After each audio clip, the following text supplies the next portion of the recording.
So, what I normally talk about, the main focus is happiness in daily living. So we keep it relevant to that because ultimately that's really what we're seeking for. Sometimes it's not made clear that that's what we're seeking for. We don't even realize that ourselves. We just know we're moving away from something, just something just doesn't seem satisfying. And there's this movement. We know we're moving away from something, but we don't really necessarily know what we're moving towards. And inevitably, because there's this thirst, that at some point we come across information. And depending on what the pointers are that we come across, what teaching we come across, it will point and describe the search and give us information relative or relevant to that particular teaching.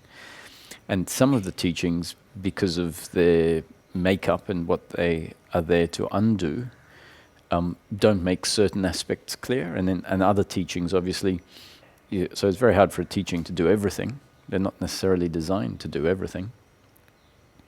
And what tends to happen is we come across what's needed at the right times.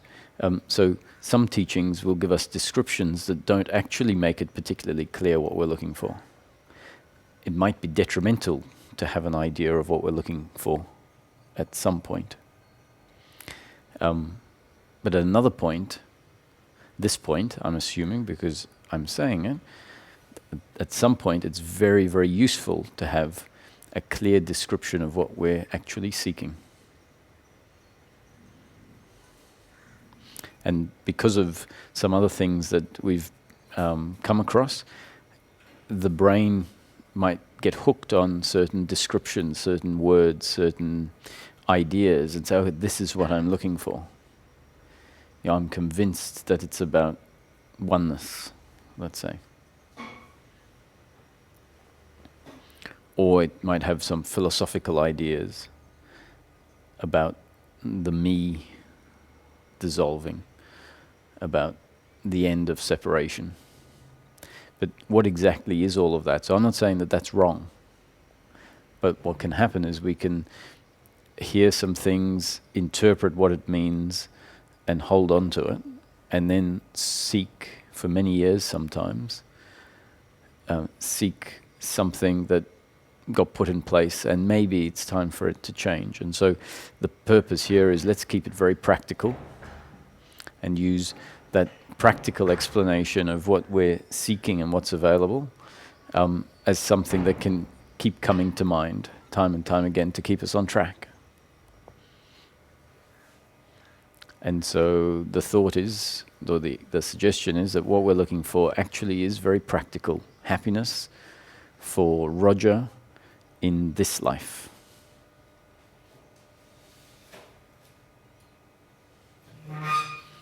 And if we left it at that, then it would cause its own confusions, because what is happiness?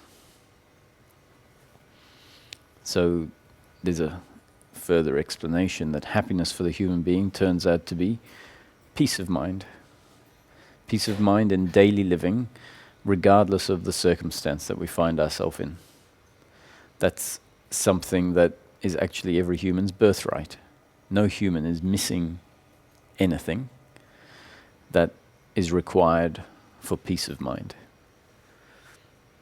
What that means is that if a butterfly loses a wing, then there's no question of a butterfly flying. They're fundamentally missing an aspect required for flight.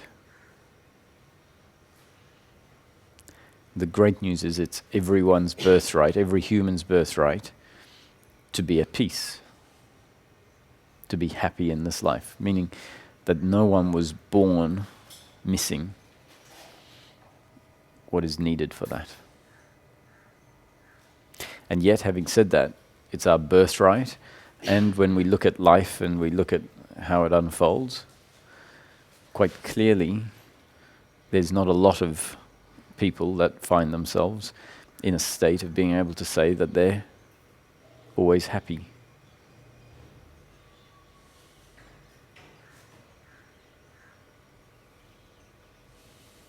So something in this life is going on that's getting in the way of our birthright of continuous, unbroken peace of mind.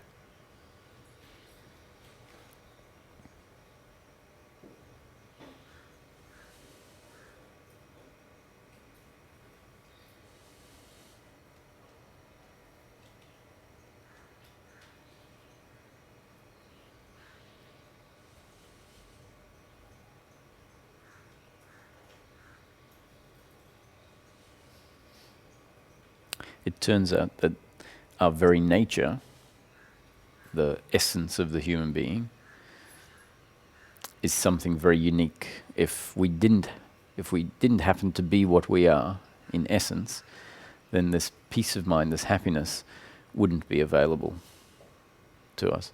It turns out that the essence of the human being is peace, is happiness. And the reason for that is that the essence of the human being, the very core of what the human being is something that is already complete.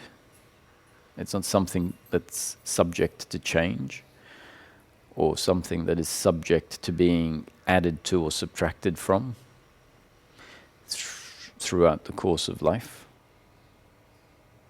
The outer expressions of the human being are something that are always changing, something that the flow of life impacts and can add to or subtract from on the level of pleasure and pain.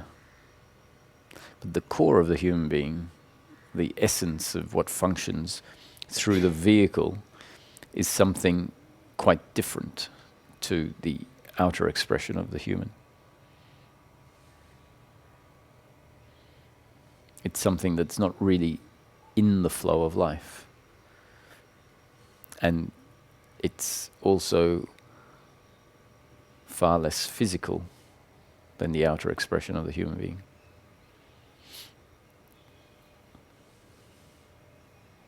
So this is one of the age-old questions that comes about, a very profound question: who am I? Because strangely enough, what has happened, why our birthright isn't exercised, is because the essence of the human being has been covered up.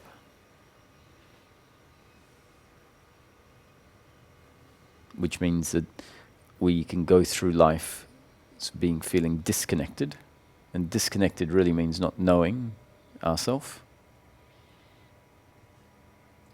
And so when the question, who am I, arises, sometimes the answer is, well, I don't know.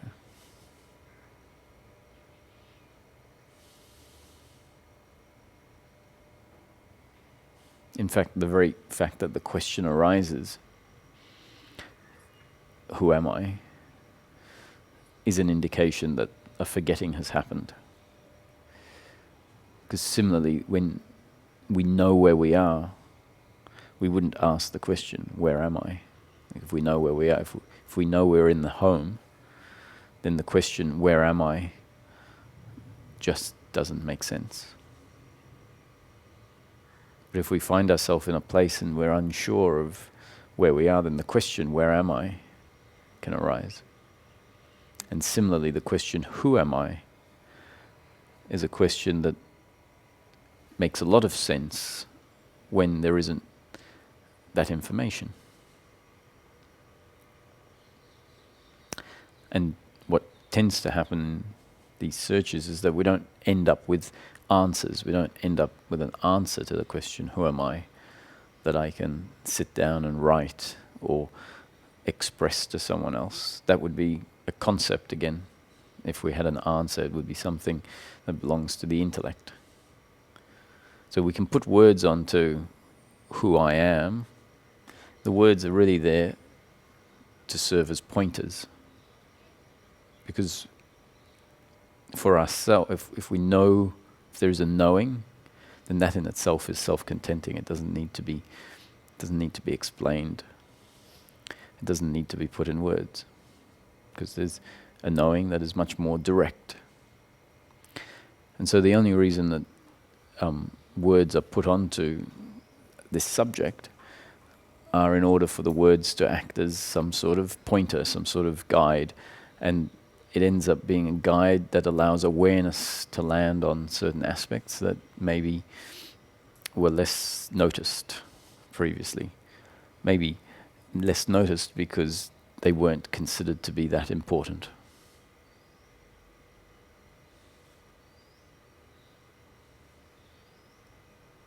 So, who am I is not a question that we get an answer to.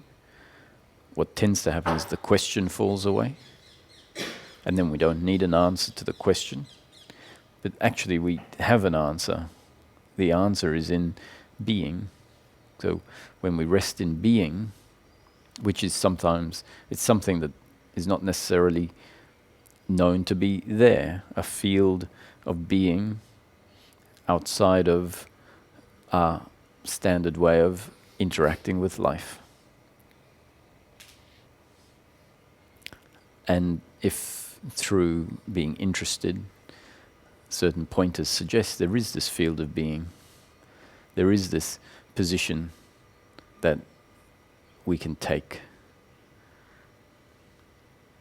that reveals a lot that was covered up while life was being lived through a series of judgments, a series of comparisons, a series of looking at what's happening relative to ideas of what we need.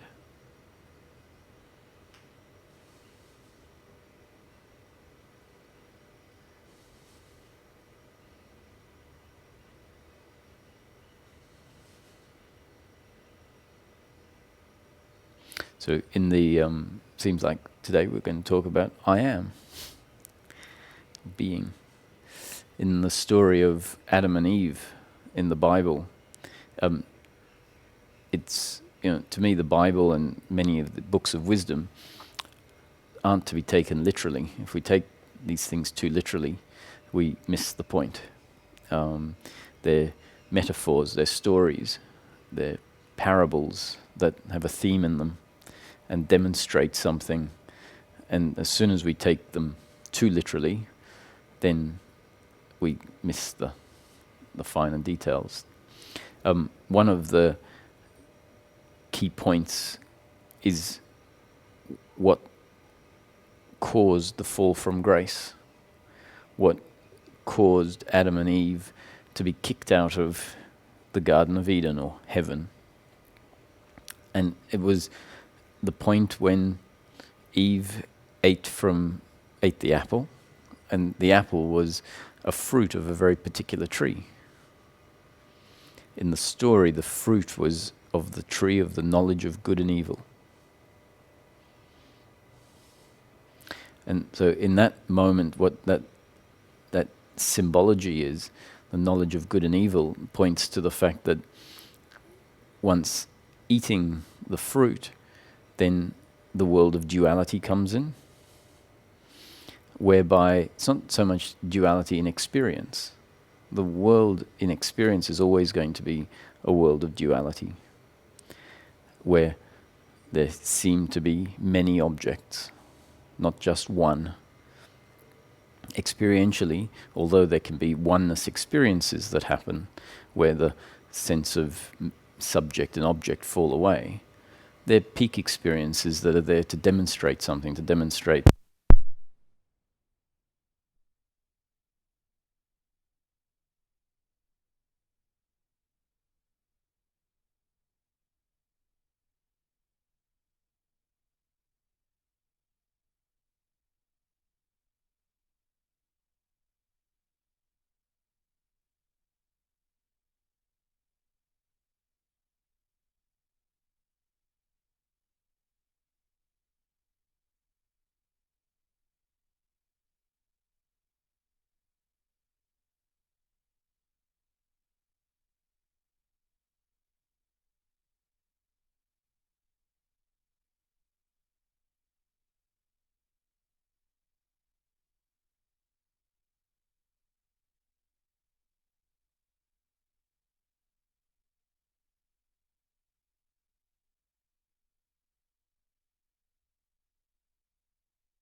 So effectively, the eating of the knowledge of good and evil is the point where everything started to be recognized as black or white, where a position is taken as to this is what I am and this is what I now need.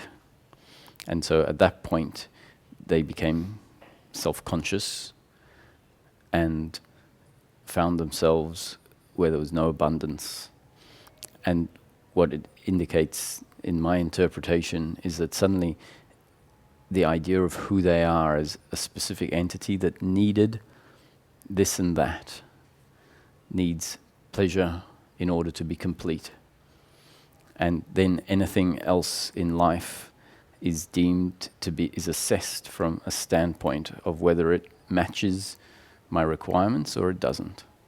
So once there is an idea that who I am is a physical entity that requires pleasure, pleasure, pleasure in order to be complete, then life becomes a life of duality, either right or wrong, effectively relevant to my idea of what I need or what I've come to believe is how life should be. And so from that point of view, there is a disconnection from the essence of what we are, which actually remains untouched by the flow of life, untouched by how life unfolds. And so that knowledge of good and evil is effectively a limiting knowledge.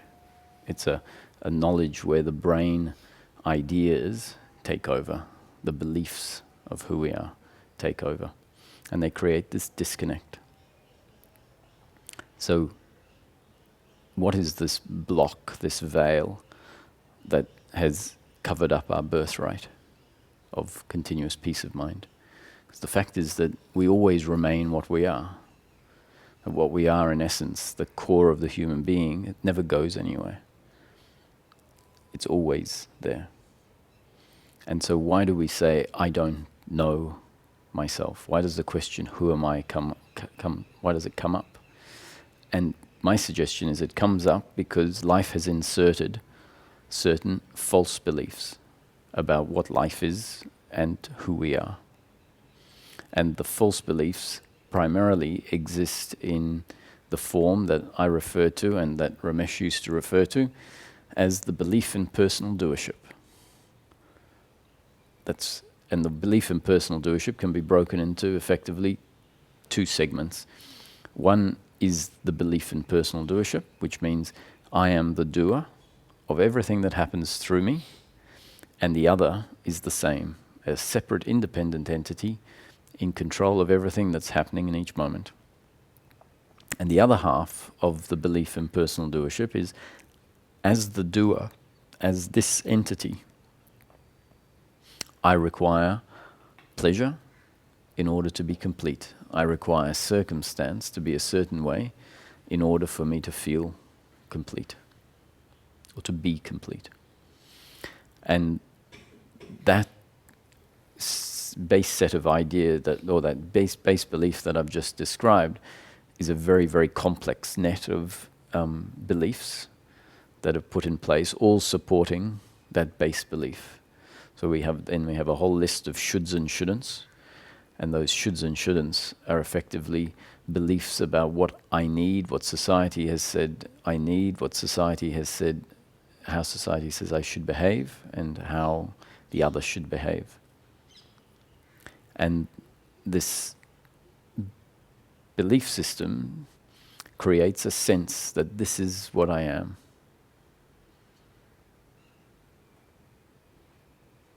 And that then becomes our image of ourself, our idea of ourself.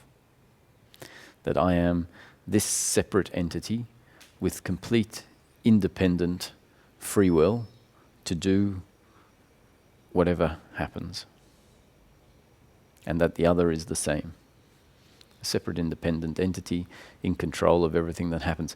Now, if that's not what we are, if that's not what life is, then it makes sense that that belief, that seeing life that way, means that we're seeing life through a filter. A filter that effectively is obscuring us seeing life as it really is.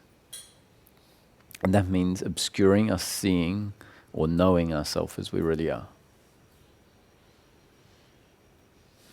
So we go back to happiness in daily living. How does this relate to happiness in daily living? And it turns out that what we have assumed happiness to be based on this ingrained set of beliefs, we've assumed that happiness is to be found in outcomes, in circumstance.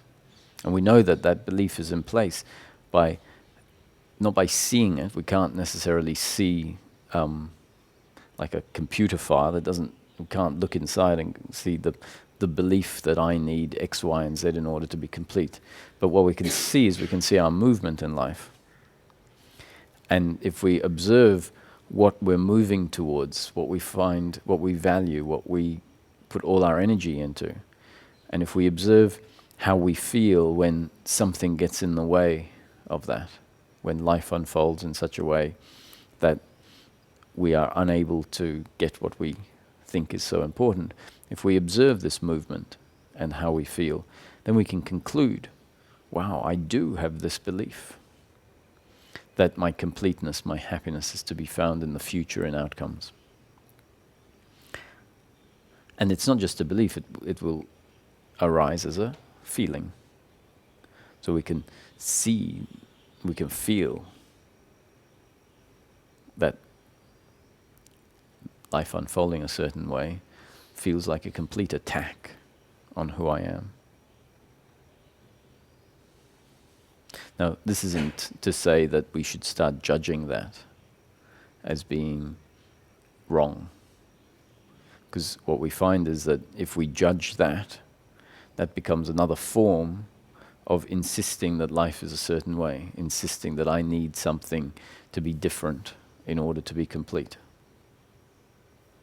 So the pointers here can easily be taken and turned into a list of things to achieve, a list of ways to be.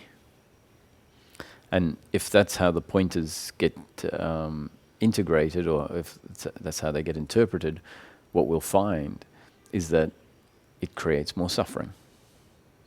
It will create more shoulds and shouldn'ts, and it'll be a whole lot new set of a whole new set of ground on which to feel uncomfortable. And so if we keep in mind that what we're really looking for, what our true nature is human happiness, peace of mind, and use that as a guide, that whenever things are different to that, without judging it as inappropriate, we can ask a question. So what is going wrong here? What belief is in play?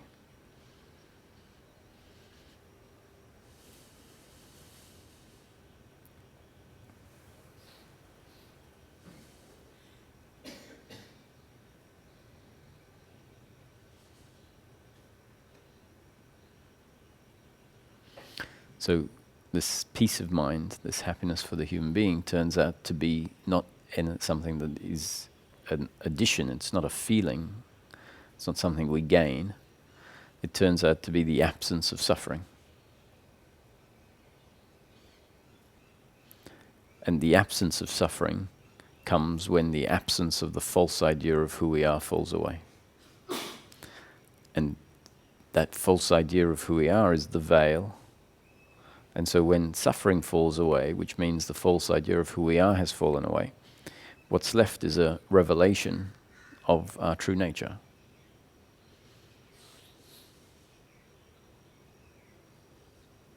And from that place of revelation, it's seen, I've always been this. I've always been here. That my happiness is not dependent on circumstance and how life unfolds. My happiness, which at that point is very clearly simply a peace with what is, and that's a peace that stems from the essence of who we really are. And at that point it's recognized that what I am is an extension of Source, that I've never been separate from Source.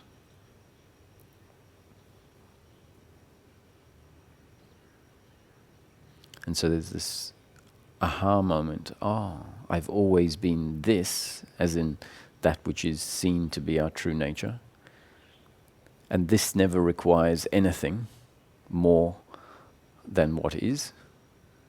That this idea that my happiness will one day be found in the future, when I get this or this or this, when I achieve certain things, when I find the perfect lover, or my family finally fixes all their problems.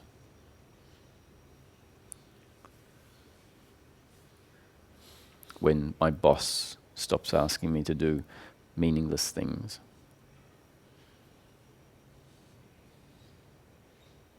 To realize that, oh, that's never where my happiness is to be found.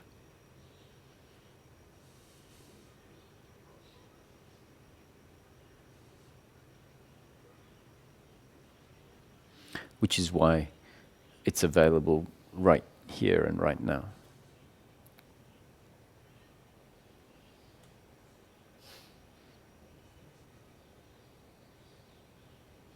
Because the journey is not a journey of developing myself. It's not a journey of something becoming.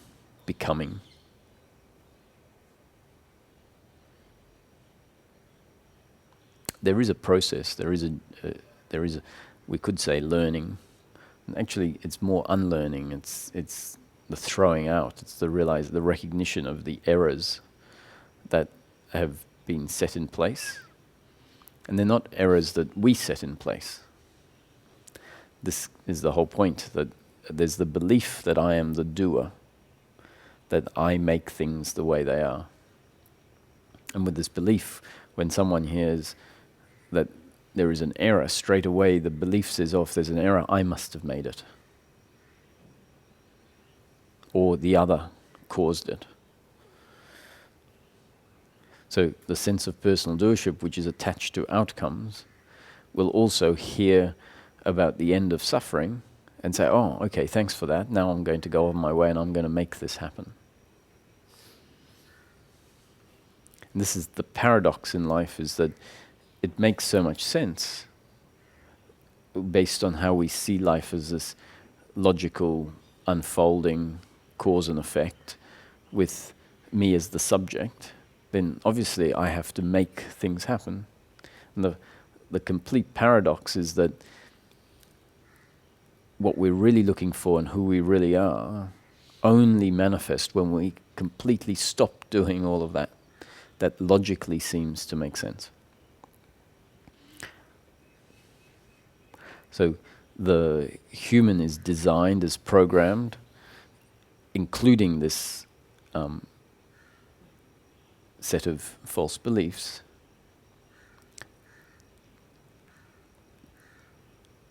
to move into the future, to look to the future. And the brain, which is part of the human's design and programming, continues to function along those lines of having expectations, of having regrets in the past, of complaints in the present moment, blaming oneself for those things that haven't worked out well, that happened through my actions, and blaming the other that delivered pain. All of that makes sense to the brain that has certain programming in it. And so it keeps doing the same thing. And it only stops once the brain itself realizes, oh, that's not the answer. So as long as it thinks that its formula is correct, it will keep doing what it's always done, because what it's always done has been based on a certain formula. And so this whole process is about the formula being uprooted, the formula being changed. The formula means the beliefs. So in these concepts, for example, we'll say that human happiness is the end of suffering. Suffering, in practical terms, arises in the form of guilt, blame and pride, worry and anxiety, and expectation and attachment to outcomes. So those 5 headings, guilt, blame, pride, worry and anxiety, expectation and attachment to outcomes basically cover all human suffering. What we're looking for is peace, which is the end of human suffering. So these are concepts that are delivered to the brain, to the intellect. And I'm not doing it because what I am essentially is a entity designed a certain way. So I can only function the way that I function in each moment. And that's a result of my genetic makeup and my up-to-date conditioning. So I'm speaking English because my history was to have been brought up to be conditioned by life in an English-speaking country. If I was conditioned by life to speak German, then I wouldn't be able to speak, and I couldn't speak English, I'd have to be speaking in German. And my process was a process of going through with a particular teaching, a particular set of concepts, a particular set of observation and insights that all became part of my up-to-date conditioning. And so everything that I'm saying is a result of my genes and up-to-date conditioning and the circumstance I find myself in. And so the concepts that come out are effectively life's way of delivering new conditioning in this moment.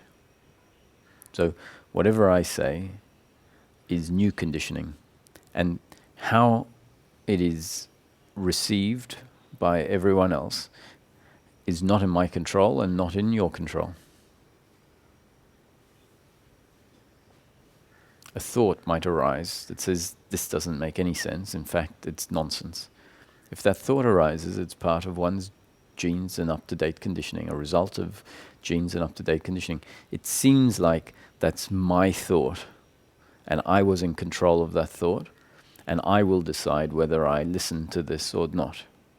And even if I decide to listen to it, we find that at the end of an hour or two, we might go away and think, actually, what was it all about? I can't put my finger on what it was about. And that's because how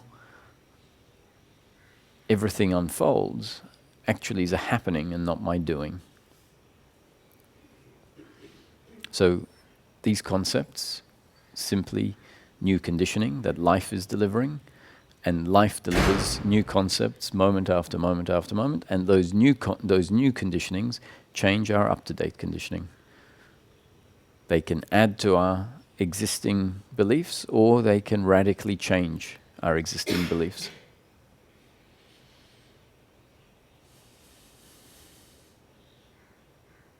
So it's the brain that gets this information, and so saying suffering is based on the belief that I'm the doer, the other is the doer, and I need pleasure, pleasure, pleasure in the future in order to be complete. So if that's the formula that is followed, then suffering will continue to arise.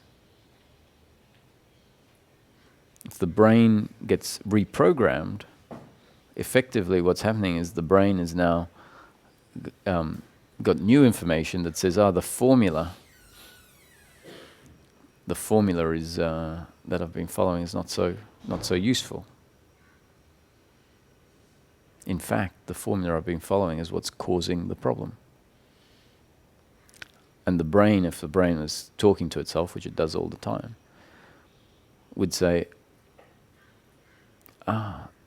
the formula that I thought was helpful, the formula that I put all my effort into because I think it's going to get me somewhere, is the formula that delivers exactly the thing that I'm trying to escape from.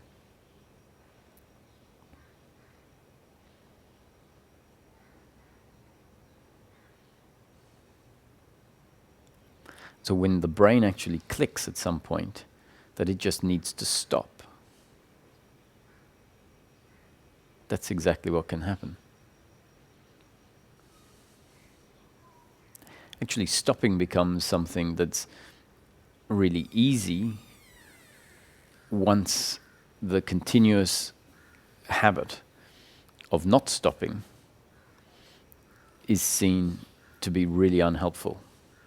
Until that point, stopping, if we're told to stop thinking, or if we try to stop thinking, we'll find that it just keeps going and going and going. And we might wonder, why can't I stop? It's because stopping seems like a totally useless activity to the brain that's trying to get somewhere.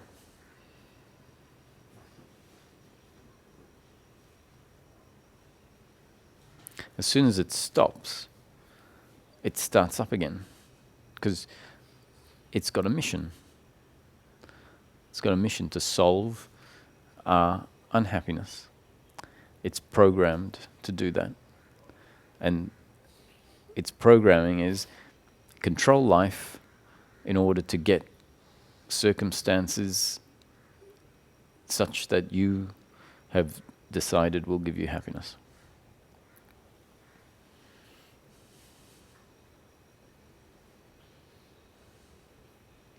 So that programming is the belief that my happiness is to be found in outcomes. The other half of suffering is the guilt and blame and pride that arise when my actions or the actions of the other get in the way of the outcomes that we think we need. And then this feeling of hatred. You delivered pain, which is not at all the outcome that I have in mind. And because you, as a separate, independent entity, delivered pain, I hate you. And if I'm the one that delivers an outcome that is painful and doesn't deliver what is expected, then I say that to myself. I say, you as a separate, independent entity that was in total control of everything that you thought and did and acted and felt, you should have done it differently. And so that's the load of guilt that we carry. And this is habitual.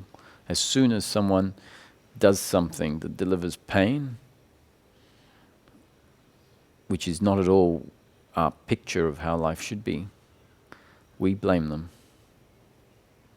And that blame can arise in many different forms. It can be a mild blame for someone leaving the tap on. It can be a deep hatred towards someone for what they did many, many years ago. It can be a resentment in a relationship for a partner that continually behaves a certain way that we think is causing our unhappiness. And guilt can be a mild embarrassment for something we've done, or it can be a very, very deep sense of worthlessness and shame. So worthlessness and shame is guilt, because ultimately what it says is I'm not good enough. I'm not good enough means I'm not functioning properly.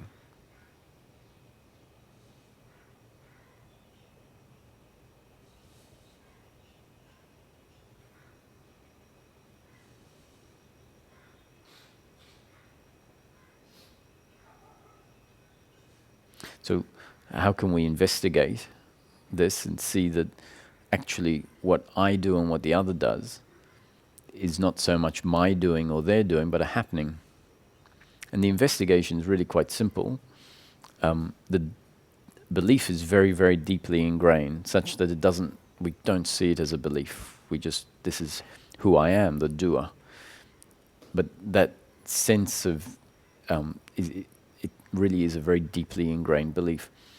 Now, the evidence or the suggestion here is to see that whatever anyone does in each moment is based on who they are at that moment. And who they are, I'm talking about basically the physicality of the body in that moment. So what they do through the body is based on the body's genes and up-to-date conditioning. And if we need to check, this is just a concept, so we need to check, is there a third factor? Because I'm suggesting there's only two factors. And if we find another factor that doesn't fit under genes that are up-to-date conditioning, then this concept falls apart. But I'm quite confident that no matter how hard you check, you won't find a third factor that explains the functioning of the human being at a particular point in time. So if we come to see that in each moment, whatever happens is a result of the person as they are, and the person as they are made up based on these two factors, genes and up-to-date conditioning, and I wasn't in control of my genes. I'm not in control of how my genes remain constant or change, whichever it happens to be. And I wasn't in control, and I'm not in control of how life impacts me each moment, from the moment I was conceived. I'm not in control of whether the electricity stays on or it doesn't. I'm not in control of what anyone here says or does. A bird could fly through the window in the next moment. When I'm walking on the street, I'm not in control of whether a dog comes up and starts barking at me or not, or how someone treats me, or whether a car hits me, or whether a tree falls on my head. I'm not in control of the culture in the society. I wasn't in control of the school that I went to, or the friends that I made, the political views or the cultural views of the country I grew up in. And all of that I'm exposed to in each moment, that assault of life in each moment, is new conditioning in that moment, and that new conditioning adds to the conditioning that has been delivered moment after moment after moment up to that point in time, and that's what we call our up-to-date conditioning. And so whatever we feel, whatever we think, however we act, which is usually a follow-on from what we think, we can come to see, if we observe it objectively, that's something that is arising as a result of the biology, genes and up-to-date conditioning, and the circumstance that I find myself in. And for me to feel, act, think differently in a particular circumstance, I'd need to be different. Now, what is generally in place in our system is this idea of some entity that is the chooser or the thinker. Effectively, that's an idea of a person with free will. And that idea really is this belief in personal doership. And it feels like that's the case. When we look at it, when we go to find this entity that is a chooser, and it's choosing completely independent of anything else. It's a chooser that's not affected by any other factors, which then would mean it has complete control, complete autonomy. When we go to find that entity, we can't find it because it doesn't exist. All we find is the body's genes and up-to-date conditioning. There's thinking that happens, and the thinking is a output of the biological machine. Now, when I don't want it to sound too scientific and bland, I'm using words like genes and up-to-date conditioning and machine. The fact is, it's an amazing creation of a machine. It's a very complex, beautiful machine. But we need to start to see things more objectively, see things as they really are. That's what this process is about, coming to see things as they are. In Buddhism, it talks about ignorance and understanding. Understanding doesn't mean an intellectual understanding. It means the understanding, the knowing, the direct connection to what we are, once ignorance falls away, once the veil of misperception or misunderstanding falls away. And so as we investigate time and time again, was this my doing? Or was it a happening according to who I am in this moment? And who I am in this moment, is there a third factor other than genes and up-to-date conditioning?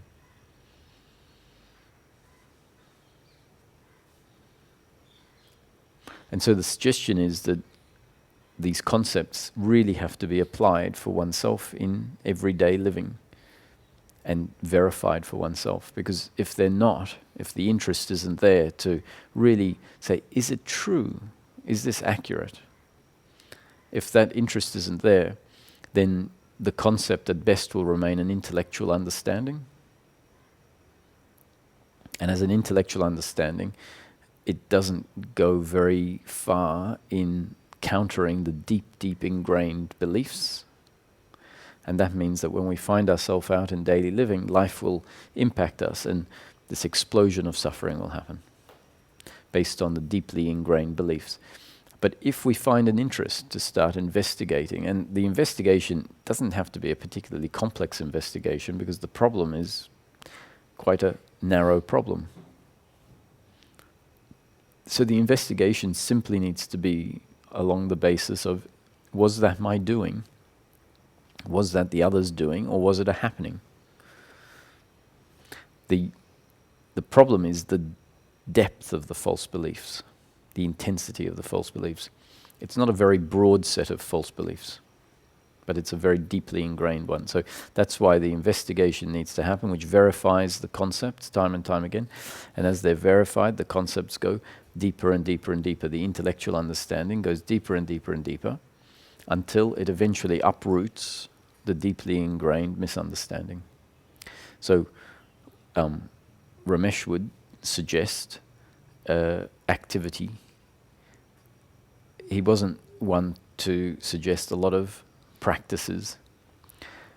That's not in line with this teaching that says in each moment we will act exactly as we're designed to act. So if we have a rule that says this is a practice that you have to do, and you have to do it really intently and be really good at it, then that becomes part of the belief in personal doership and what I need to do, what I need to achieve. So this is not meant to be a practice that you do in following a specific set of rigid instructions.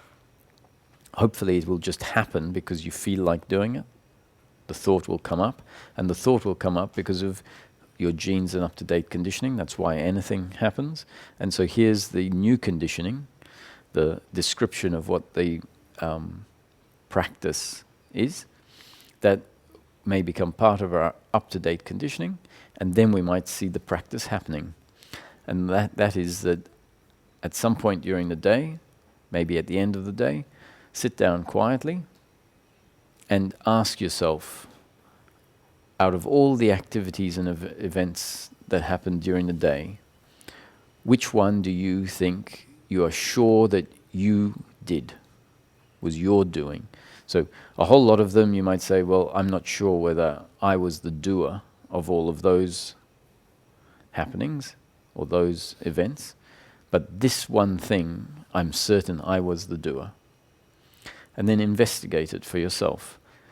And we'll find time and time again that what happened started off because we saw something or heard something, smelt something, tasted something, or touched something. Meaning the circumstance was a certain way. And that I wasn't in control of the circumstance being that way. And I wasn't in control of seeing, smelling, tasting, touching, or hearing, whatever I did. And that sensory function of seeing, smelling, tasting, touching, or hearing something, then was based on my genes and up-to-date conditioning and the circumstance I found myself in. And that then created a thought, also based on my genes and up-to-date conditioning, that led to an action based on my genes and up-to-date conditioning. And once that was done, there was an outcome. And when we investigate this whole process, we find that I wasn't in control of the initial impulse. And then I realize, if I come to see that whatever happens in the body is a biological reaction, a happening that's automatic and is a result of a previous cause, then I realize everything that happened from the initial impulse, which was seeing something, let's say, everything that happened after that led to an action and then an outcome was not my doing, but an automatic happening. And so as we do this test, this investigation for ourselves day after day after day, And each time we'll come up with the same conclusion.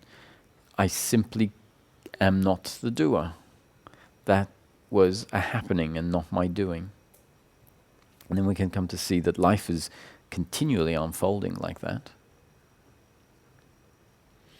And as we tick it off time and time again, and we're amazed each time, wow, not my doing, but a happening.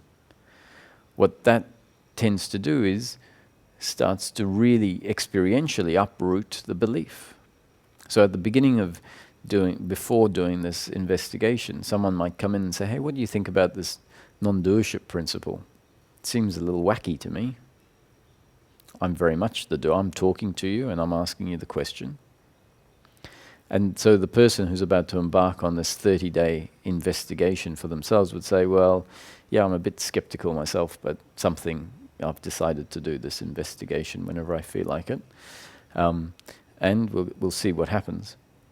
So after day 1, 2, 3, this person's already going, wow, this is interesting. These things that I'm sure were my doing, upon closer investigation, turn out to be reactions to things that I wasn't in control of. And based on my makeup, my genes and up-to-date conditioning that I wasn't in control of. And after a whole month of continually saying, not my action, a happening, not my doing, when the same person said, what do you think about this notion of doership, comes in and asks this question, and goes, well, I've got a very different view on it now. Really, I've checked for 1 month, time and time again, I find not my doing. And would that be understandable that the person that's come in and asked the question would say, well, I'm still not so sure about it. And one that had done the investigation could understand, yes, I completely understand. I was in the same position a month ago. And so obviously if we're going to do this investigation, and you don't have to do it. When this principle was put forward to me, it didn't take much for me to think, yes, of course. I'm not the doer. But the belief can be so deeply ingrained.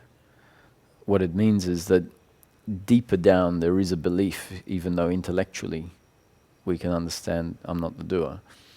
Deeper down there is the belief I am the doer. That's why the reaction of suffering keeps happening.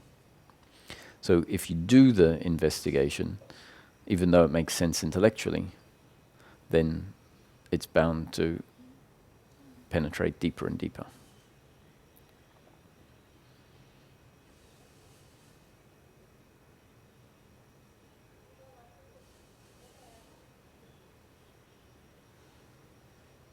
And once it's kicked out the belief, what we'll find is we go through life, living life more or less the same as we always have, meaning life is unfolding.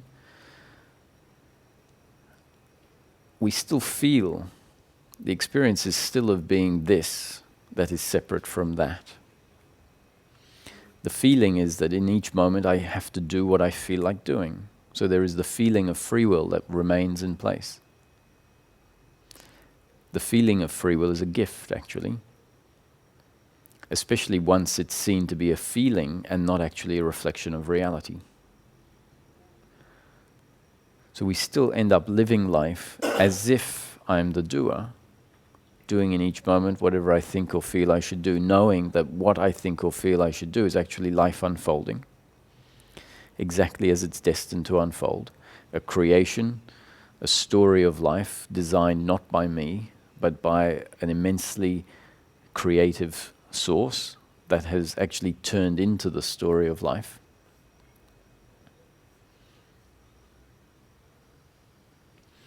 And as we go through our day functioning pretty much as usual, the difference is that we see that life continues to unfold, sometimes pleasure and sometimes pain.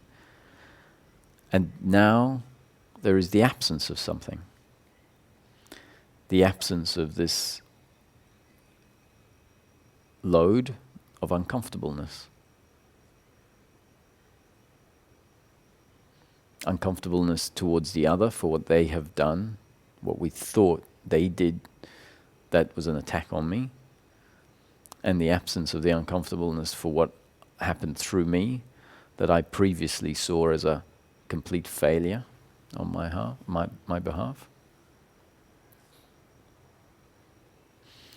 And we move through life without an expectation and attachment to how the future should look.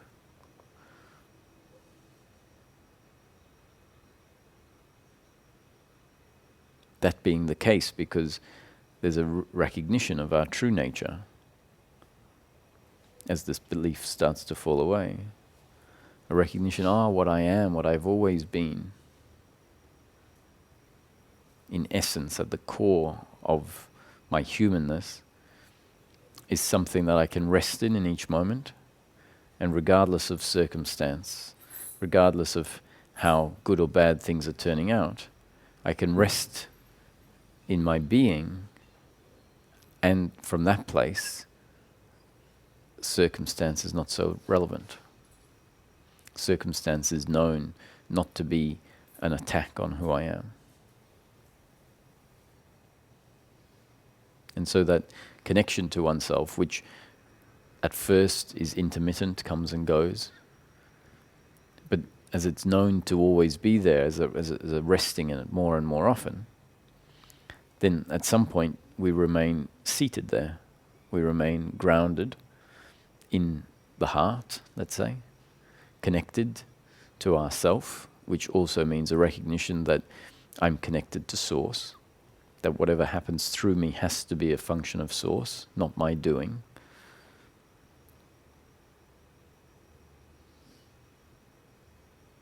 And that connection to self means that the obsessive thinking about how life should look, what is needed, falls away.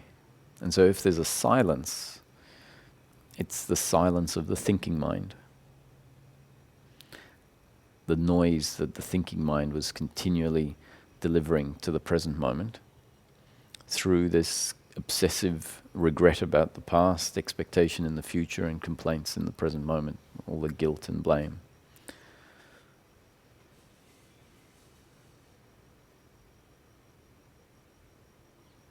The working mind, on the other hand, will remain functional. The thinking of the working mind will continue to be necessary for everyday living.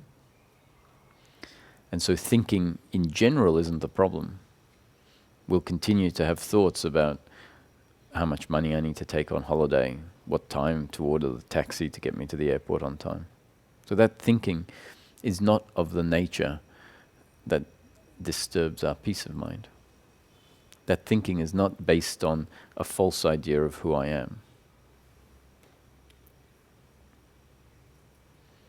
So we can see that the notion of the thinking mind and the working mind has been brought in. And they're basically two different ways. Well, it's one way that the brain is always functioning based on its genes and up-to-date conditioning. The working mind is based on up-to-date conditioning that is functional and useful. And the thinking mind is based on up-to-date conditioning that life has put in place that suggests that I am something which I really am not. So once the conditioning in the brain about who I am not, or the conditioning that says I am this which I really am not, once that falls away, then the thinking mind collapses. It no longer exists because the conditioning, the false beliefs have dissolved. And that's why this continuous unbroken peace of mind, which is simply the absence of suffering, is available to us. Because the suffering is based on a mistake, an error that life put in place, and life is undoing that error. And once life undoes the error, then suffering can't arise anymore, and what's left is what we truly are, the background of peace, which means living life happily.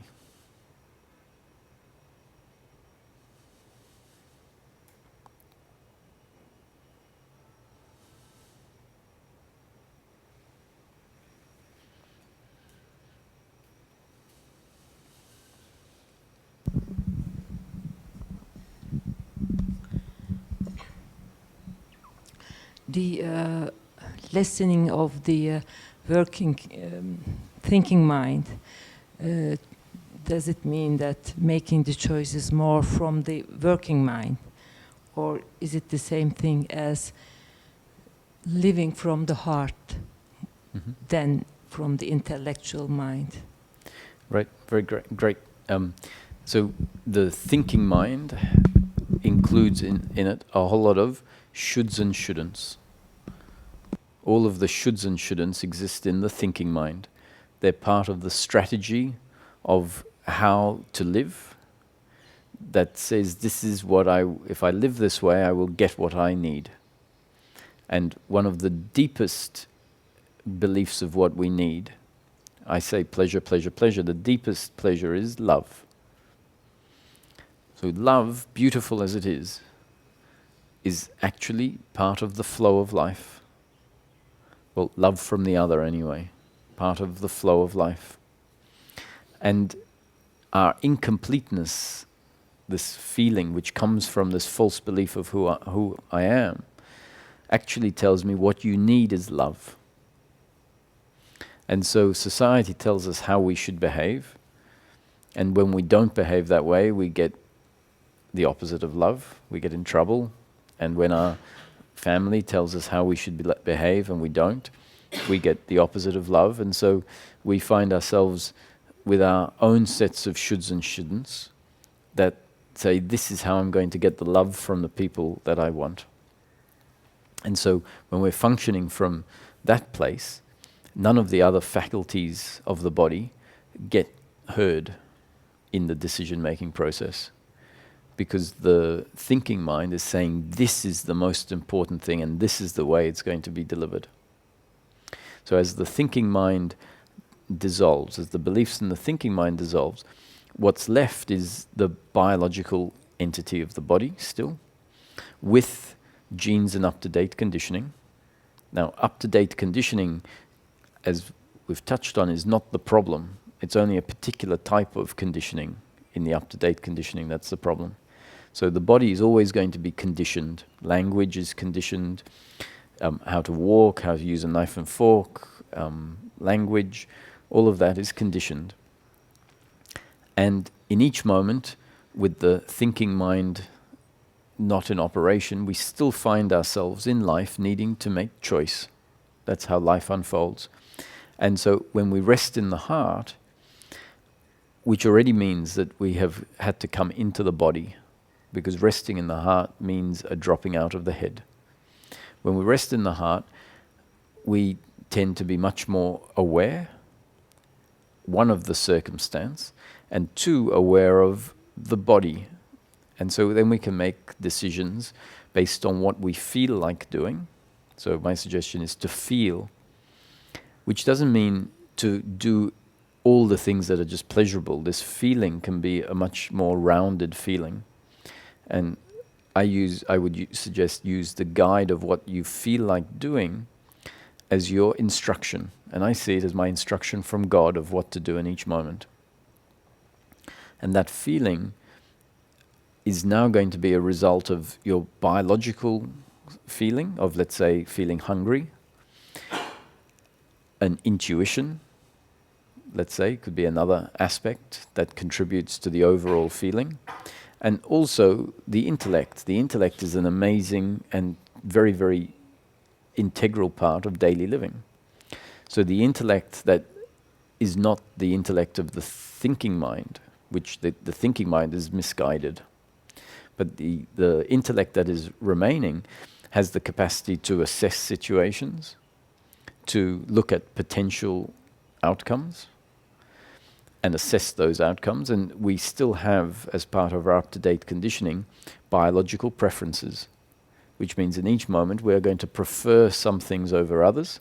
And when our biological preference is delivered, that's pleasure in the moment. And when our biological preference is not met, that's pain in the moment. And so now we can make decisions that actually we wait for the decision to be made. And the decision is made because the body is a very intelligent and complex instrument. And once the thinking mind has got out of the way, then the intelligence of the body makes decisions that when we follow them, I am actually extremely surprised at how efficiently and harmoniously life unfolds when all of the ideas of how I should live my life, what I need to do at each point in time, when all of those fall away, at first we think this is going to lead to chaos. I'll never get out of bed. If I do what I feel like, I'm going to spend my life in bed. But actually, the feelings that come up are not as one-sided as we might think.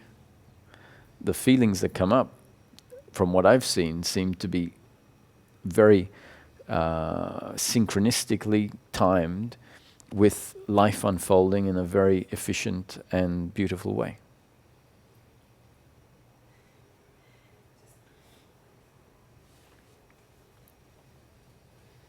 But isn't making a decision and doing what we decided a kind of doership?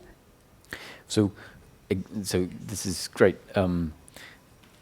It seems like it's my doing. So clearly that if I fill the kettle up, well, you could say I filled the kettle up, because we can talk in the passive sense at some point, and some point along the journey you hear people talking in the passive sense, because it's about them starting to see something and undo the old belief. So someone can say, hunger arose instead of I felt hungry, or eating is happening, right?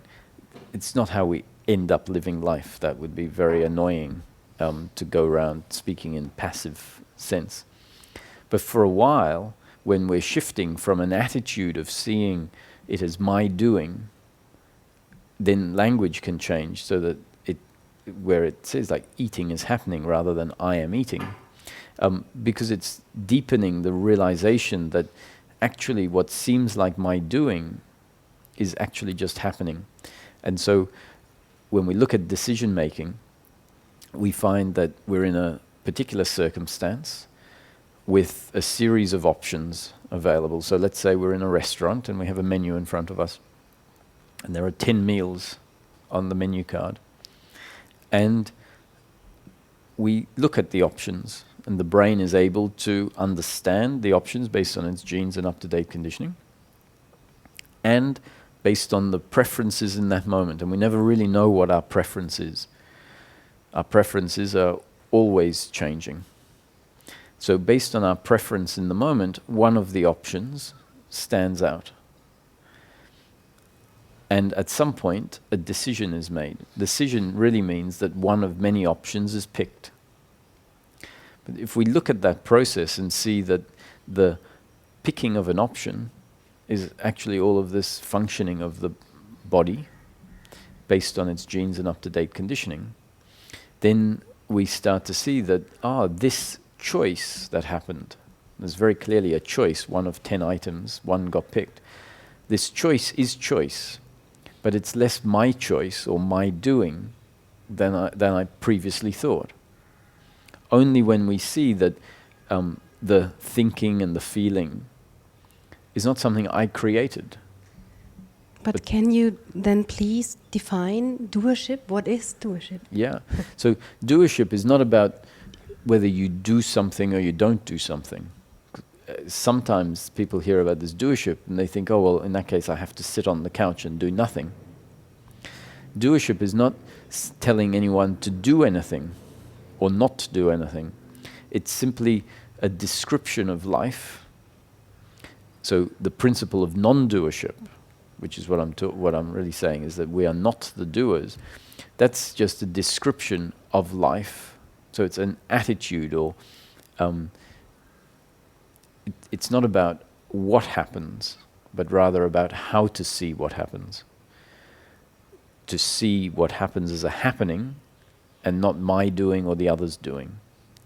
So really, doership or non-doership is an attitude to what is happening. It's a way of seeing it. And it's not just about picking one or the other and having either the attitude of doership or the attitude of non-doership. That's what is the case. We'll either have an attitude of doership or an attitude of non-doership. The point really is to have an attitude that is in line with what is actually happening in life. And when we see ourselves as the doer, as a separate entity that is really in control of everything that we feel, everything that we think, then when we go around with that attitude, it's really an attitude that is out of line with what we really are. And it's the attitude that creates all the resistance and suffering. It means it's an attitude that doesn't see life for what it is, which is, doesn't see life as this amazing creation that is unfolding exactly as it's destined to unfold moment after moment.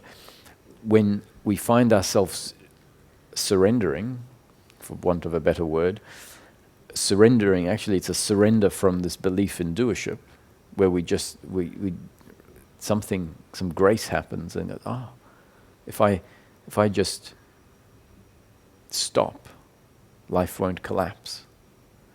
And from that place of surrender, then life is actually seen completely differently. Witnessing, let's say, we can call it. Life is witnessed as a happening. Life is witnessed to unfold moment after moment without me needing to direct it, without me needing to control it. So people can see the synchronicities in life and the coincidences, and how without me insisting that something unfolds a particular way, the outcomes are still often very, very amazing. And so from that place of surrender, what is being spoken about, I am not the doer and the other is not a doer, becomes fairly apparent. And so, yeah, I think this question is really important. So what exactly is doership talking about? Because it's a concept that's being put forward. The concept is saying, is just pointing out that life is happening, and therefore I am not the doer of what is happening. And what is normally in place is an attitude of doership, which really means an attitude to what is happening and looking at it as my doing. So this is where the statement comes from, that it turns out that our happiness is never to be found in the flow of life, but in our attitude to the flow of life. And we also find that our unhappiness, which feels like it's so much to do with the flow of life, our unhappiness seems so much to do with circumstance, we actually find, oh no, your unhappiness is never to do with circumstance, it's to do with your attitude to circumstance. And what we have is these two attitudes. You have the attitude of non-doership, which really means non-involvement. Doesn't mean non-participation, but it means non-involvement on an attitudinal level. Full participation on a biological level. But attitudinally, we can see the body participate fully in life and know that that is all part of the story of life unfolding, not my doing. And so if the attitude of non-doership isn't refined enough where it can start off as a belief that I'm not the doer, rather than an actual seeing that I'm not the doer. And if it gets taken on as a belief, then what can happen is it can create depression, it can create dissociation from life, and then that in itself will create its own suffering. And if awareness has become attuned to using peace and suffering as the beacons, the guideposts, then even if the belief in doership gets turned, or even if the concept of non-doership gets turned into a belief, which is not what it's meant to do, but if it does, then the suffering that arises from that new belief will be registered, and with enough awareness, we'll see what has happened. We'll see that this attitude of non-doership, really, and the attitude of non-doership is simply the falling away of the attitude of doership. It isn't really having an attitude of non-doership. When the attitude of doership falls away, what we find is a natural witnessing of life. And we can say that that witnessing is our attitude of non-doership. So it's we're so used to taking concepts and turning them into beliefs. It's like, okay, so if I'm not meant to believe what society tells me of how I should or shouldn't live, let me believe what, someone else tells me. And now someone else has told me that I am not the doer. So it's very easy for us to remain in the same paradigm of just taking on beliefs. And this belief will not help you. The belief in non-doership will actually create its own problems. So that's why often I go to extreme lengths in saying that everything that is said here is a concept. Don't take the concept as truth. The concepts are very useful concepts, especially for human happiness, as long as they are kept clearly as concepts, which means they are seen as descriptions. They are seen as descriptions that point to the nature of life. And one of the concepts is investigate this for yourself, meaning really look at all of the concepts that are put forward and verify them. Say, is it true? So one of the concepts, my happiness is not to be found in the flow of life. That's a concept. Your happiness is not to be found in the flow of life. Another concept will elaborate on that. The flow of life is always either pleasure or pain. So we have to investigate this. It starts off as an intellectual understanding. As I understand what the concept says. My happiness isn't to be found in pleasure or pain. And we look at our life experience and we see we've got pleasure time and time again. And the pleasure is pleasurable when we get it. But it doesn't deliver us continuous unbroken happiness. It doesn't satisfy us more than temporarily. And so we've got enough evidence already that can start to verify this concept. My happiness is not to be found in the flow of life, not to be found in pleasure and pain. And then we say, yeah, but when I get this pleasure, which is not any of the ones I've got in the past, this pleasure that I have in mind, and we don't look at it as pleasure, because if we called it pleasure, we'd already be diminishing our mistake. So we don't look at it as pleasure, especially love. When I find my soulmate, which I haven't found to date, then it will be okay. And so then we can investigate this. Maybe, hopefully, someone comes along that's a partner, and let's say it's actually a very good partner, and the investigation is, so has that delivered me continuous unbroken happiness? And we'll find it hasn't. That if our attitude to us about ourself and life is completely wrong, the more wrong it is, meaning the more deeply ingrained that these beliefs of doership and attachment to outcomes are, it doesn't matter that we have lots of money, that we have a loving family or partner, we'll still feel this something's missing, something's wrong. And so once we register this for ourselves, that we've got enough pleasures and each time it's not delivering what we think it will deliver, then that means that the concepts haven't been turned into beliefs. They've been verified for oneself, and that becomes part of our knowledge. Not like the knowledge of good and evil, that's more belief. So, yes. Could you say living life or reacting or acting without kleshas is non-doership? Living without cliches? The kleshas from the Patanjali Sutras? No, you don't. No kleshas, the 5 kleshas. Oh, I don't know. Oh, I don't. You don't know it? No. Okay. But you can. I wouldn't be surprised that those 5 cliches are a particular attitude to life. Yes. That Tantra would say, this is the detrimental attitude, or the attitude that gets in the way of our true nature. False perspective of something, false beliefs. Yeah.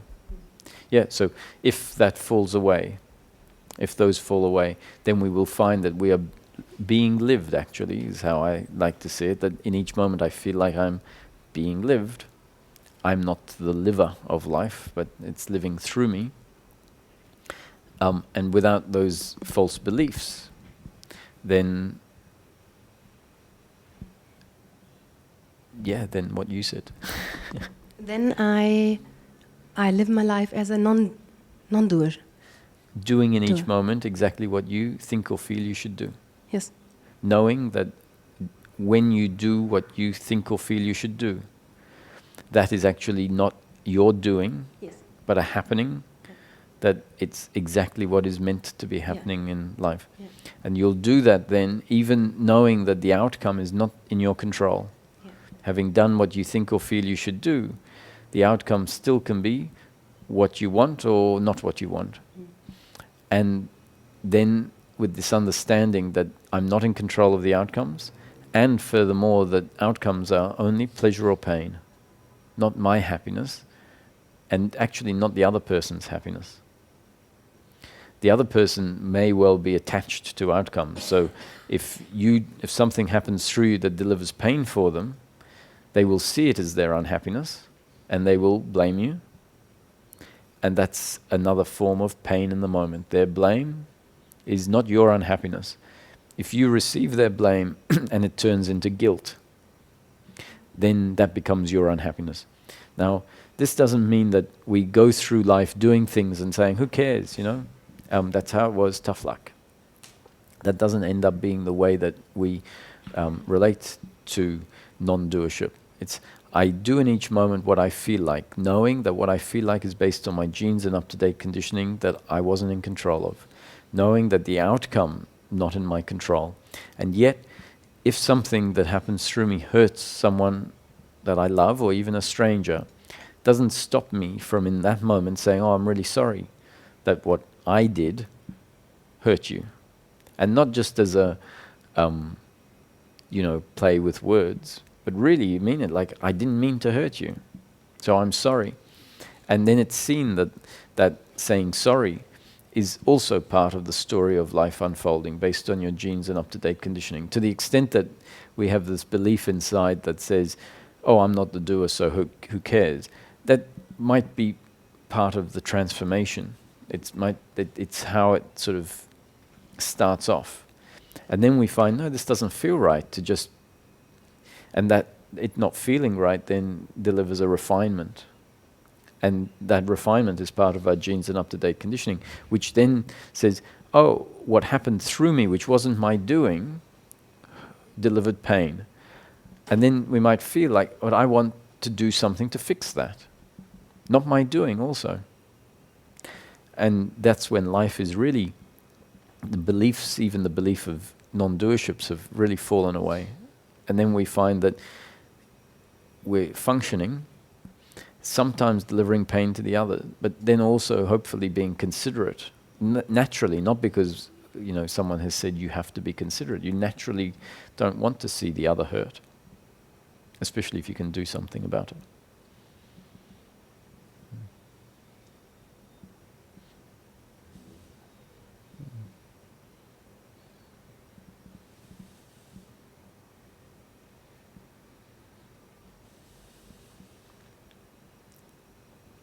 So no one has ever been a doer, ever in life. There have been the beliefs in personal doership which say, the beliefs say, I am the doer. But actually no one has been the doer. Life has always been unfolding this way. That's why it's always just an attitude of doership that has been in place. No one has ever actually been the doer, which means in all of time, from the beginning of time to now, there has never been anyone doing anything. What I mean by anyone is a separate entity that is incomplete, that is disconnected from source or disconnected from the story of life. Everything has been a happening.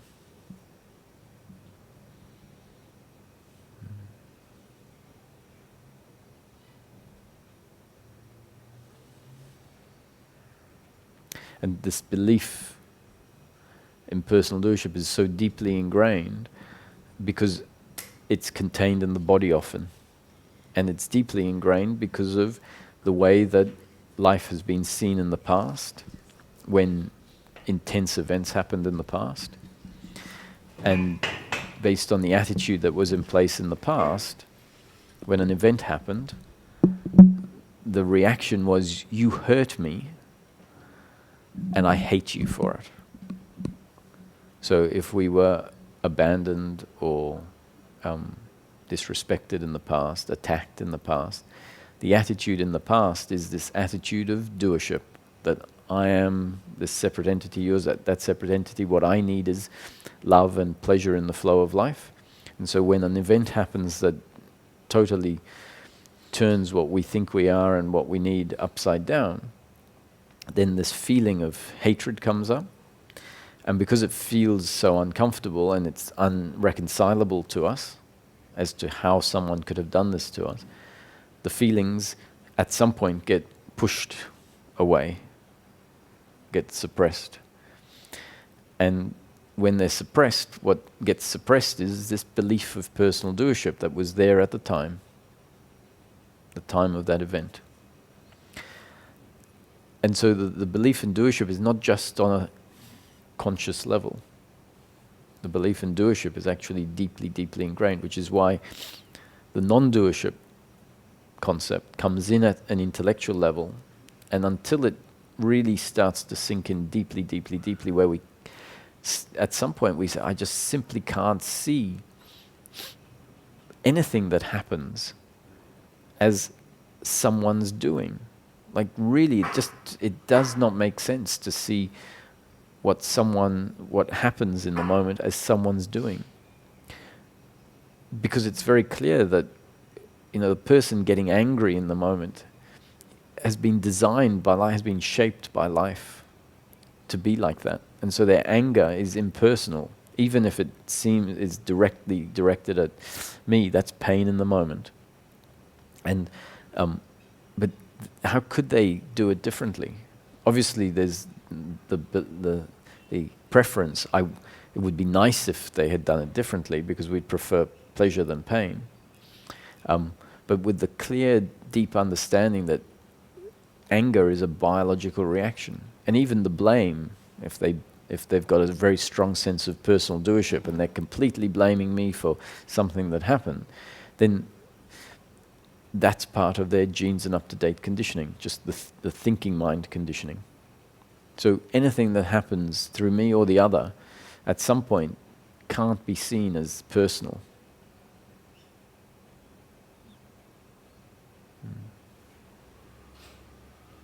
So that eventually that will uproot the deeply, deeply ingrained belief in personal doership that was locked away years ago, maybe, when we were very small children.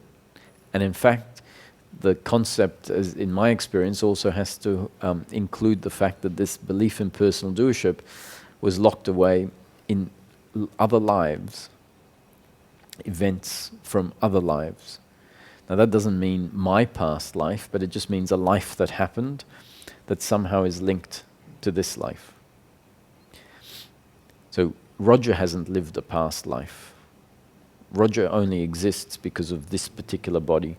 So what is the human being, or what is Roger? Roger is a combination of impersonal consciousness of source, which has no characteristics, no personal characteristics. It's just consciousness, which in essence is the function of awareness and the sense of existence.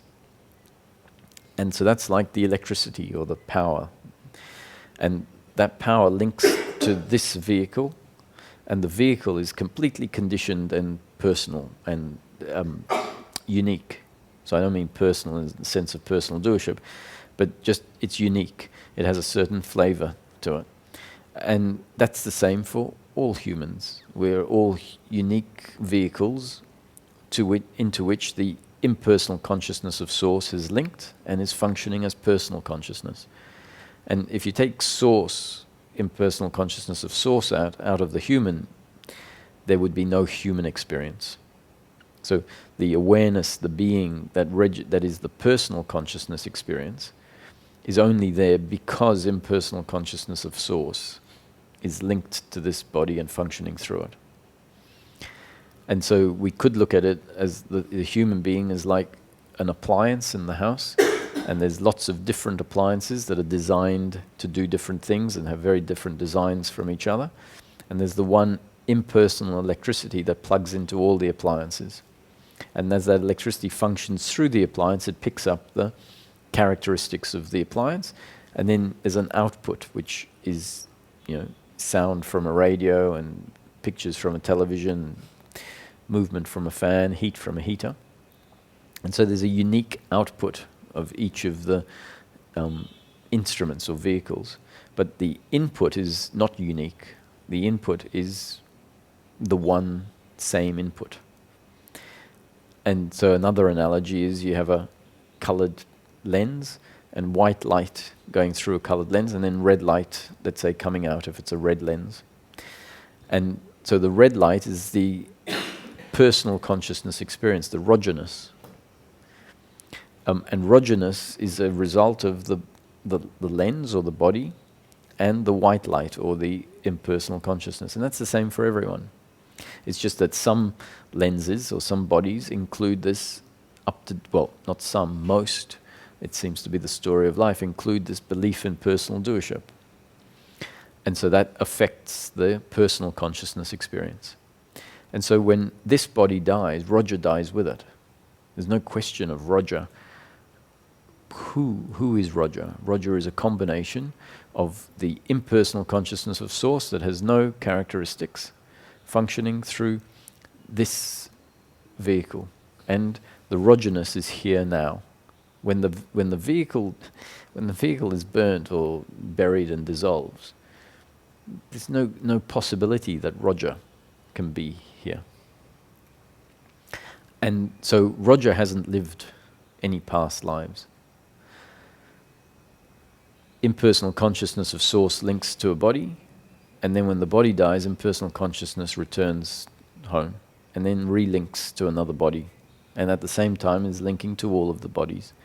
And so the notion of soul, at some point, can dissolve. The notion of soul is another way, it's another concept that creates this separateness, this separate entity that effectively, I'm not the doer, but my soul. And so we have the notions of soul contracts, for example, that the souls, meet and decide what roles they're going to play in life to learn and whatever. And this isn't a criticism, I'm not trying to be condescending of those teachings. They're very valid teachings for someone at a certain point in time in order to undo parts of the false belief system. And at some point in the process, if we're really going to know ourselves as we truly are, which is actually an expression of Source, then even the notion of soul as a separate entity needs to dissolve. So soul, to me, can be replaced by the spirit of Source, where it connects into the body, in the heart, and then becomes personal consciousness, that the heart, the spiritual heart, we can call the junction point between impersonal consciousness and personal consciousness. And in that junction point is the sense of I am. And so the I am, we could say, is our soul. But the I am, the sense of I am, is actually doesn't have any personalness to it. And when the body dies, the I am dies with it, until the impersonal consciousness of Source links to another body, and then I amness is there again. So the soul, that's our soul in this life.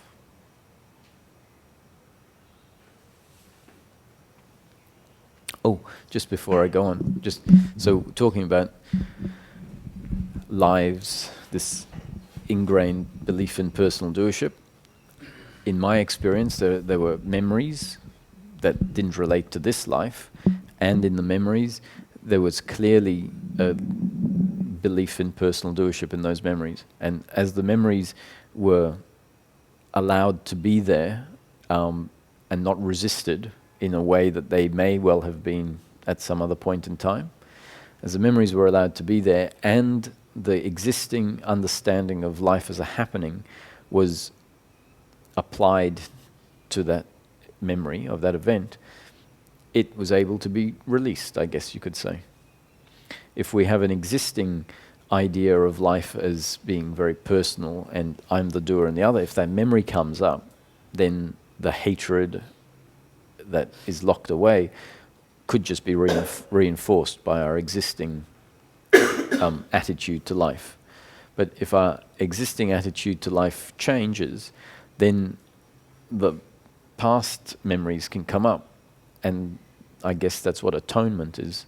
The past memories comes up and it's allowed to resolve itself instead of being suppressed and misunderstood.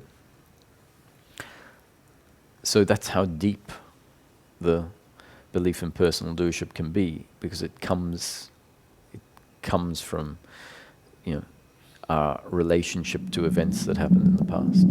So how does the memory from another life appear in me?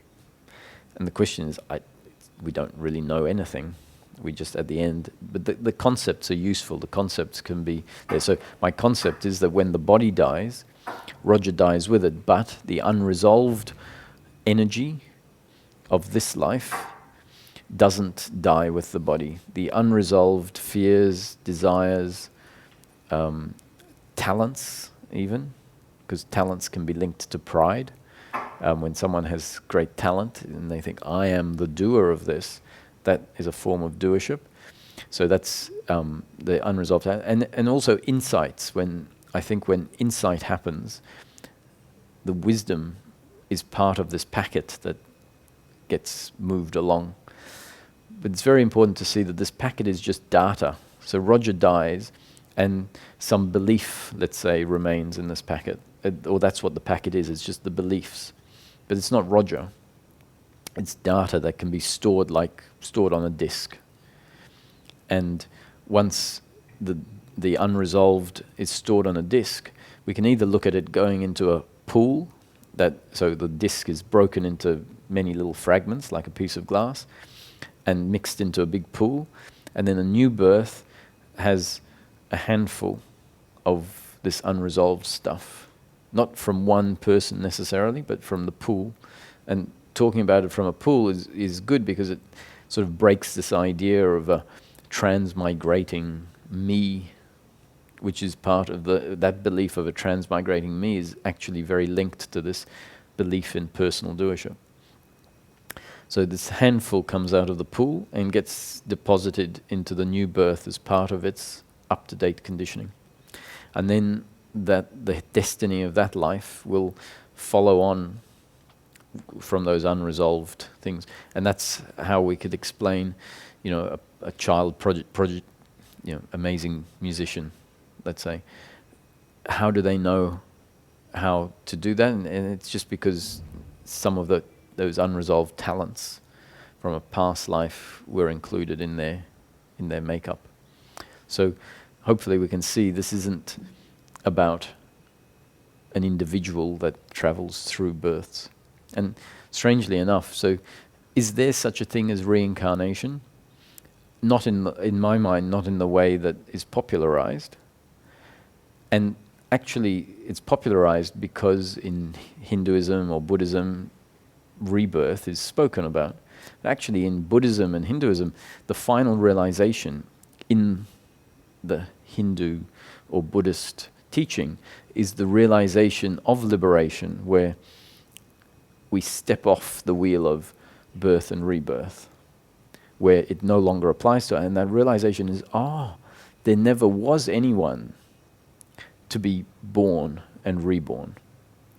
That the reincarnation is apparent. It seems like there was someone that moves from one birth to the other. And the realization is always a realization of the illusion of life, the illusion of the individual. And so the ultimate realization is, there actually is no one to be reborn, so there is no rebirth. And that's the realization that brings rebirth to an end. Actually, it doesn't bring rebirth to an end, it just brings the story that implies rebirth to an end. This is all story, really. It's useful concepts. Don't take it as truth. But in my opinion, it's very accurate concepts that can dissolve beliefs about such things as karma and rebirth, beliefs that keep us very much stuck in suffering.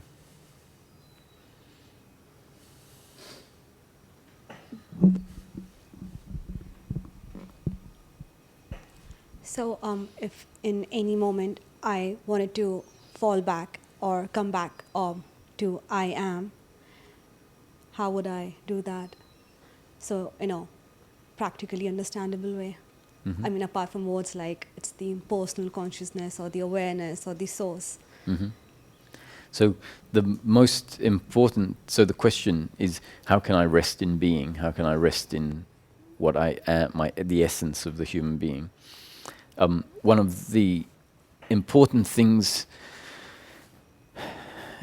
for us to see as we investigate this whole topic is that thinking is not where I'm going to find myself, that I'm never going to know my essence, which is not, the essence is something I am. That I'm never going to know my essence by thinking about it. And this is quite a revelation, because actually we know the only way that often we know how to live life is by thinking about life, which really means judging life, whatever it, or even a picture, what it looks like, the decoration in a room, the noise on the street. The only way we know how to live life is by judging or thinking about what is happening. So to actually just be able to be with sound is not something we're particularly capable of doing, generally speaking. We only know how to hear something and straight away decide whether it's good or bad. So that is the symptom of having eaten the apple from the tree of the knowledge of good and evil. This inability to actually sit with something without continuously going to the mind to decide whether it's appropriate or not. And that means we live life through thinking. So to hear simply the concept that we will never know ourselves by thinking about ourselves. We will never be able to ask ourselves, who am I, and then think about it and come up with an answer.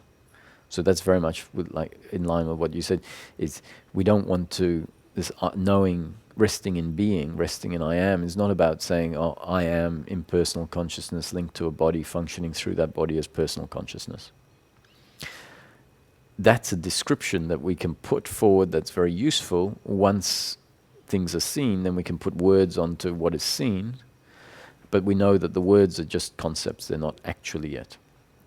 So that, to me, is one of the most important things for us to click, is that I'll never know who I am through my mind. So every time we see the question, who am I, coming up, or I'd like to rest in being, and we see the mind functioning to try and deliver that, hopefully the mind, the brain, is conditioned in such a way that says, no, that's the problem. The brain trying to find the answer to who am I, or the brain trying to rest in being, is the problem. It's the obstacle. Why that's important is because with that understanding, the obstacle can get cut off. And if it's not seen as a problem, it's the obstacle is seen to be beneficial, and so it will keep happening. So Rumi has a very beautiful poem, which I won't do justice to because I won't remember it, but it says something like, there is a field beyond ideas of right doing and wrong doing. So once again, we see the tree of the knowledge of good and evil beyond the ideas of right doing and wrong doing. There is a field. I'll meet you there. And then it says, when we lay down in the grass of that field, life is too full to even talk about. which means really that the beingness that is there in that field outside of the field of thinking is more than what we need. It's knowing ourself, and that from that place there's no question of needing to go anywhere, no question of even needing to talk. So where is this field? The field is outside of the ideas of right doing and wrong, which means outside of thinking. So just like there is that personal investigation suggestion, there is a suggestion I put forward about the practice of abiding in I am, which also once again we come to see is not a practice. It can't, if we're doing it as a practice, it's the brain doing it as a practice, and it's not going to work. So this at some point will be seen also as a happening, this I am abiding that I'm going to be talking about, as a happening that I'm not doing. It's just automatically functioning in life, and we find ourselves abiding in I am. Now, Ramesh's teacher was Nisargadatta Maharaj. Nisargadatta Maharaj would recommend this, would suggest to people, abide in I am. The reason he would suggest abide in I am is because his guru told him, abide in I am. Nisargadatta was a bhakti, which means devotional, the devotional path. He believed his guru without question, and after 3 years of abiding in I am, he said there was self-realization. It doesn't need to take 3 years. It just happened to be his process. And I was heavily influenced by the teachings of Nisargadatta Maharaj. It's how I came to meet Ramesh. And so for a while, I found myself relating to what I read this way. So I don't know if this is actually Nisargadatta's suggestion of abiding in I am. It's just how I related to it. And what started happening is the thought I am would arise throughout the day. And the reason that the thought I am would arise is because it became very clear to me that the thinking of the brain, effectively the obsessive thinking about what I need in the future, what expectations I have and how I'm going to get them, the regrets and blame in the past, the complaints about what was happening here in the moment, or basically the doership and attachment to outcome, that continuous stream of thinking was the problem, was the veil. It became very clear that that's the case. And the suggestion that I am is outside of that field, outside of that spectrum of thinking, was very clear, sort of what I've just been speaking about. And so once awareness lands on the obsessive thinking that happens, consistently, obsessively, without you needing to go out and say, I'm going to do this practice, these suggestions hopefully will become part of your up-to-date conditioning. Awareness will just land one day, one moment, on blame towards someone for not replying to the Facebook message that you sent them, which you can see that they have seen. It's as simple and ordinary as this. Blame is looking at a message that you sent to someone asking them for something. They haven't replied, and you're saying to them, why have they not replied? Don't they know that I have a life to live? I've asked them a simple question. That's basically blaming the other for not being the way you want them to be, thinking that they are the doer and they can be different in this moment. They should be as you want them to be. Awareness lands on this, and the thought I am kicks up. And that thought I am becomes the bookend to this obsessive thinking that is believed to be useful thinking. But we know it's not useful thinking. We know it's based on errors about who we are, what we need, and what the other is.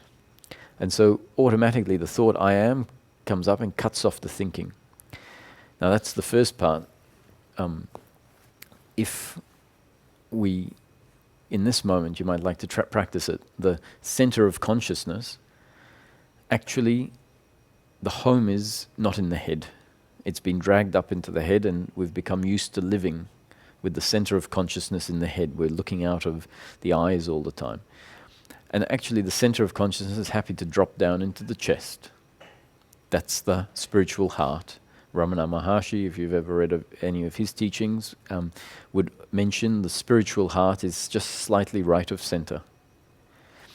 And so as often as we can, just visualize this ball of consciousness just drifting down into the heart, as though it's being pulled down by gravity. Not much else to do, whether it's a visualization or whether actually it is the center of consciousness drifting down into the heart. It's not so important. I actually feel that it does drift down into the heart. And at the same time as allowing the center of consciousness to drift in the heart, open your gaze up. We often find ourselves very focused on objects. And allow everything to be as it is. So open gaze means you're not really looking at anything in particular. You can look around and register various objects, but not focusing on any of them. And at the same time as registering one object, we can see that there's a whole lot of other things around as well. So allow everything to fit into your field of awareness and allow everything to be exactly the way it is.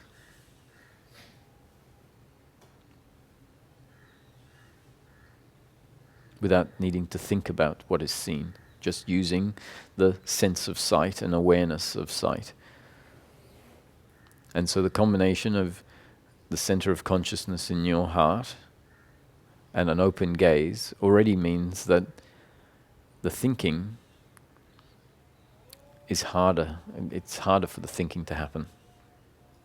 So the practice, when it happens, which is not really a practice because we realize there's no practicer of this practice, it just awareness lands on the obsessive thinking.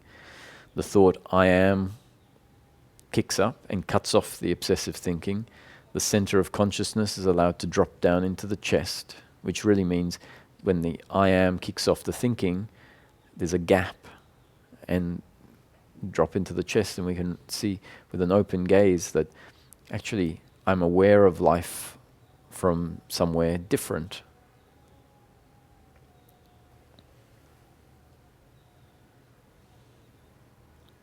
And the sense of I am is named that for a very specific reason. Because I am is isness or existence. It's not just I am is a feeling. It's the primal feeling of being, existing. So if I ask anyone now, are you dead? You don't really need to think about the question. You know from experience, I am. Not I am dead, but I am alive, or I exist right now. It's not something you have to think about. And that feeling in the moment that we all have is, which feels like I, the body, am, stems from this primal I am, which is the I am of impersonal consciousness that has linked to the body. So the I am is this feeling in this junction point between impersonal consciousness and personal consciousness. And so it's a feeling of existence. And so as the thought I am cuts off the thinking and we drop into being, everything's silent. And for a while, when we first start, we might find we rest there for about half a second. And after half a second, we're dragged back up into obsessive thinking. We don't even know we're dragged up into obsessive thinking. And after 10 or 15 minutes, awareness might land on the thinking again and go, oh, when did that happen? Last thing I remember is I'd say, I am, came up, and I dropped into being. And then 10 minutes later, we realize there, and that's okay, because awareness lands on the obsessive thinking, and I am, the thought comes up. And we drop into being again. And once again, it might only be for half a second. And this practice doesn't need us to stop what we're doing. It can happen while we're in the rickshaw, while we're at work, while we're doing the shopping, while we're listening to, having a conversation with someone, and they're talking, and our head is commentating. And then, even then, the thought, I am, can come up, and we can just drop into being and listen. Because when we're dropping into being, the everything is as it is, so the sound is there as well. And as that path between head and heart is more often walked, then it becomes easier to drop into being, which eventually we find is our home. And if we find ourselves able to rest there for a minute instead of half a second, then resting there for a minute means that this sense of I am can be recognized and understood, known, not by the head, but just because we're being that in the moment. And when I say we're being that, I'm not talking about Roger being that. There is just being. Outside of thinking, being is there. And so if we find ourselves resting there for a minute, then very quickly we might find ourselves resting there for 5 minutes, which means we come to know this I amness intimately, until such time as one day we find that we're always grounded in being. We don't need the thought I am to cut off the obsessive thinking. That we find ourselves grounded in being. For a while the thinking can continue, because it's a habit, so it's got momentum. And we can remain in being, witnessing the thinking. And then in time even the thinking will come to an end.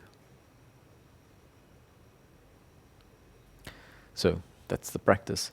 I am just arises when awareness lands on the obsessive thinking.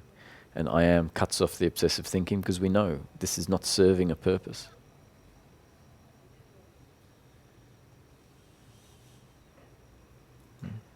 It is serving a purpose. It's creating our disconnection. It's creating our suffering, our uncomfortableness with oneself. But that purpose has been fulfilled for long enough. And now it's time for the real purpose of life, which is to be, to kick in.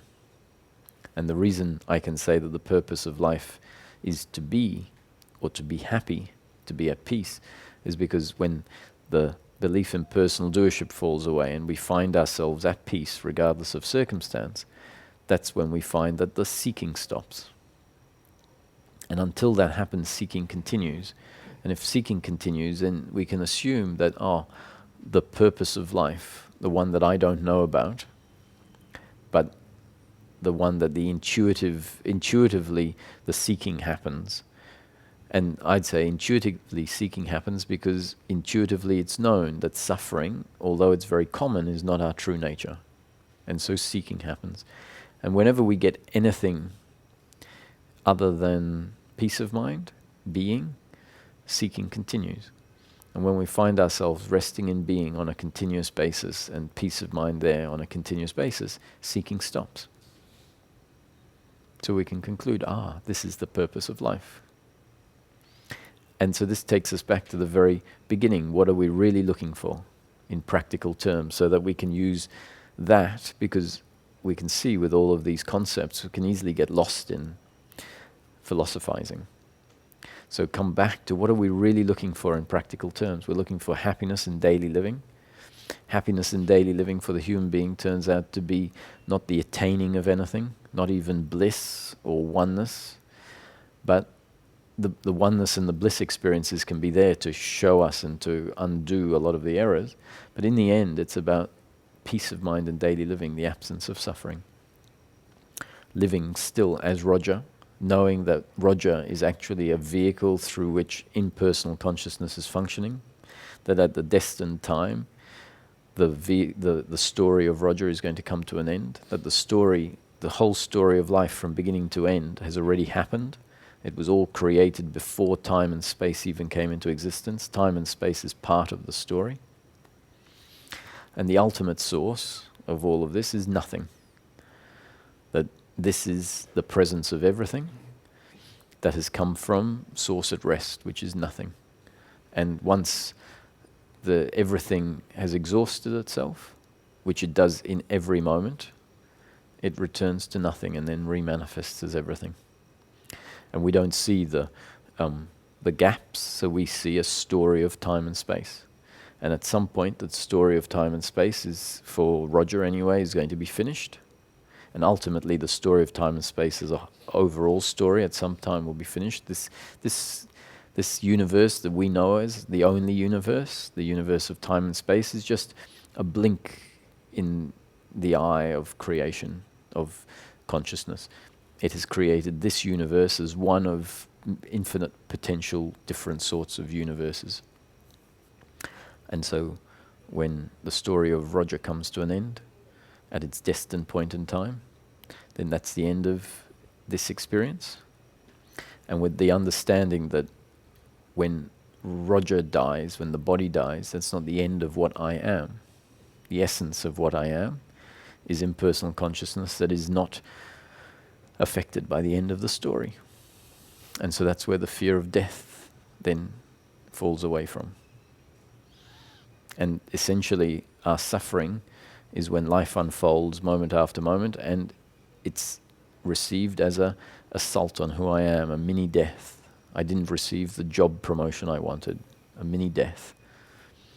And once it becomes clear that who I am is not dependent on pleasure, on circumstance, who I am is not even dependent on the circumstance of being alive, and then even death is not seen as an assault on the essence of what I am.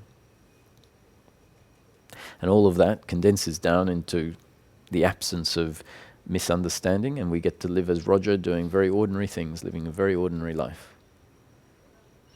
doing in each moment exactly what he thinks or feels he should do, knowing that the outcome is not in his control, sometimes pleasure and sometimes pain.